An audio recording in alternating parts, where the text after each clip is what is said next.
Hi there, this is Lady Casha. I hope everybody's doing good. I am here with a message for the week beginning Sunday, September 11, 2022.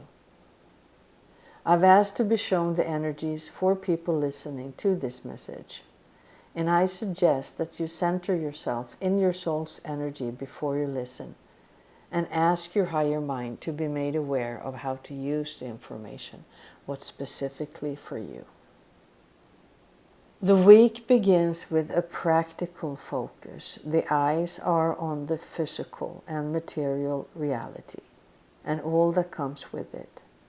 And if they are not, they need to be to some extent, although it is crucial to watch out so it does not become exaggerated.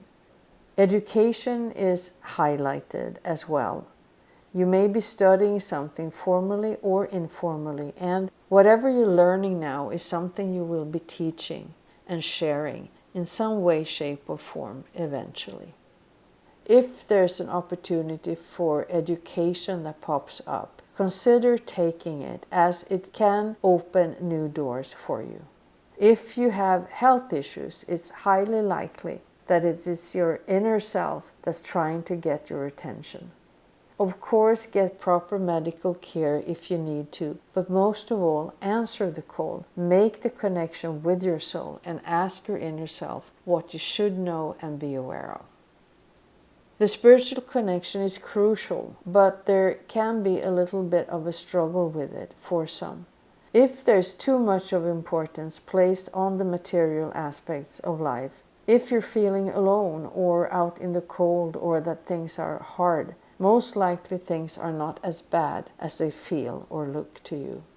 There may be some action you need to take, but above all, you are experiencing what you do because you're disconnected to some degree, more or less, and that makes things seem and feel worse than they are. You would benefit to make coming back to yourself a first priority. Then you can make an inventory of what needs to be done, preferably asking your higher self about it and showing you the steps, one at a time. When you're back, you will have gained some wisdom and new opportunities will be waiting. Positive action will open up those opportunities and bring changes for the better. Just make sure that they are anchored in your spiritual being before you proceed. You may also have to be firm, stand your ground and not give in. It's not necessarily towards someone else, although it could be, but it's more likely towards yourself. Being spiritually fit is not something we get into being once and for all and then we don't think about it. Anyone knows that muscle starts to atrophy if you do not use them, and it's the same with our spiritual muscles. Being spiritually connected requires that we keep it up with whatever practice that does that for us on a daily basis. Make sure you are in alignment every day and correct if you're not. We all need to get and be in good spiritual shape now. As our world is changing, the margins aren't that big. During the week there may be good messages arriving, and the energy of opportunities already mentioned is very strong.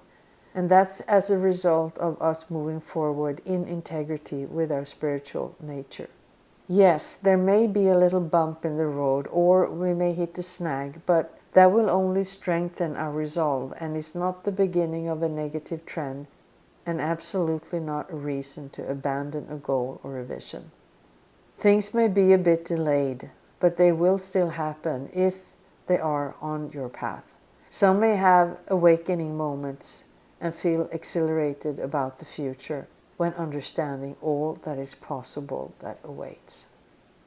And that was the message for this week. If you want me to look at your personal energies, you're most welcome to reach out. I'd be happy to.